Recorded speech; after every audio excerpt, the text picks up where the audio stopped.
This is not a quick meal.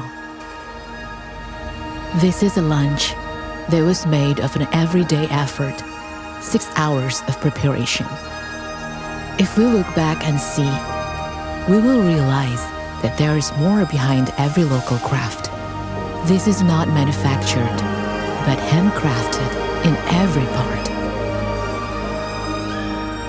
This one has to harvest only to get the finest, a color that can only be achieved by patience and respect for nature.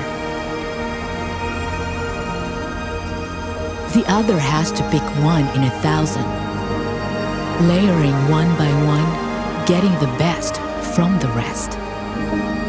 Some others breathe a new life into traditions, so it can be handed over for future generations. Where this one has to blend ingredients flawlessly for a smell we long for endlessly, and this one might have spent years painting the pattern slow and steady. Here they are. Never get tired of perfecting the craft. For every question we ask what good it might bring, at the same time, they work tirelessly, reaching for perfection, patiently,